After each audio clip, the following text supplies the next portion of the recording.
This is me. Just kidding, this is me. Hello, my name is Amanda and welcome to my channel, Always Popular, where I will be talking about pop culture, music, film, drama, and fan videos. Hello and welcome back to my channel, Always Popular. I'm Amanda, your host, and let's get into this week's episode. I have been happily streaming music to any new artists in the Gen Z arise. You may be familiar with Sabrina Carpenter. The song Espresso has been making waves and so has Sabrina. However, this isn't the first time Sabrina has achieved success.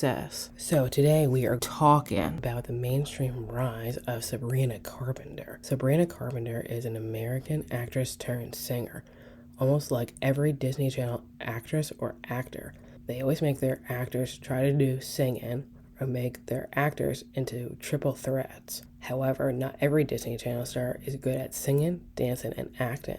So what does Sabrina have in common with that? Well, similar to Olivia Rodrigo, Sabrina Carpenter is also a used-to-be Disney darling. Honestly, if you have graduated from Disney Channel like I have by the time of 2010, you probably wouldn't know who Sabrina is. You had a different generation of stars you grew up with. Anyway, Sabrina started off her career in 2014 when she got casted on the spin-off of Boy Meets World called Girl Meets World on Disney Channel in 2014 as one of the main characters, Maya, alongside Danielle Fishel and Ben Savage. However, before Disney, she started doing guest star appearances in 2011 with her acting debut on Law & Order. She was also in a film called Adventures in Babysitting on Disney Channel as well. So before all these acting projects even started, let's talk about how Disney recognized Sabrina in the first place. The main reason why Disney picked her or had an interest in her is because she was in a singing contest on MileyWorld.com, an old website that Disney had for Miley's growing fan base. They held this contest and auditioned over 10,000 people to enter into the next Miley Cyrus project, or the Are You a Superstar contest. Honestly, it was unclear on what the contest was actually called or even what it was about. Anyway, even Miley participated in it as well and gave input into the contest. Sabrina ended up being in the top 4, placing third, and was the youngest person in the contest.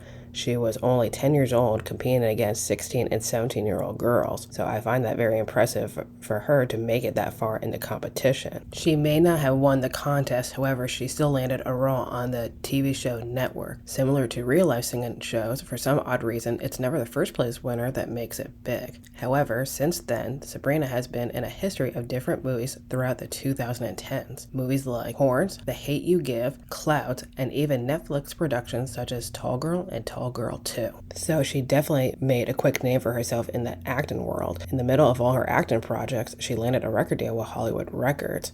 Her debut single was titled Can't Blame a Girl for Trying, and she had released a 4-track EP album in April of 2014. Then the following year, she had released her debut album, Eyes Wide Open, that had some pop, folk, and country influences in the album. This was released in April of 2015. She had released 4 singles from the album and had reportedly sold 12,000 copies in the first week of release. In February of 2020, she was casted in the Broadway musical Mean Girls in her Broadway debut as Katie. Unfortunately, it didn't last long because a worldwide pandemic happened shortly after she was casted in early March. She was supposed to do that for 3 months, and since then, she has released a total of 4 studio albums, most recent being her 5th studio album, Emails I Can't Send, which was released in July of 22. She has switched over from Hollywood Records to Universal Music Group. In result, her album sold 18,000 copies in the first week of release, which is still her personal best. She went on tour to promote the album later that year in September. She was gaining attraction for her new songs like Nonsense, Skin, and Feather. With a new deluxe edition of her album and new single, Feather became her first top #1 hit song on the U.S. Pop Songs chart and number 21 on the U.S. Billboard Hot 100. And to top off of some new mainstream success, Sabrina was offered to open up for Taylor Swift on her Eras Tour in 2023 and 2024. So she automatically becomes more popular by associating with the most popular pop artists in the world. So she's getting more attention doing that. Sabrina stated that opening up for Taylor is a childhood dream come true. So hopefully more dreams will come true for Sabrina in the near future. To be honest, it seems like like Sabrina deserves more attention and should have been promoted and marketed more. Music critics thought her early music from her first album sounded like early Taylor country music. However, she gives me Ally and AJ vibes because of her relaxed, laid-back pop sound, her overall image and sound. And for some reason, she looks like Hayden Panettiere to me. Anyway, hoping she'll be steered in the right direction in the near future. As of right now, what do you think of Sabrina and her newest song, Espresso? Many online fans think her song will become the song of the summer. What do you think of Sabrina and her music? Let me know in the comments below. And once again, thanks for listening and watching, and you'll hear me in the next episode.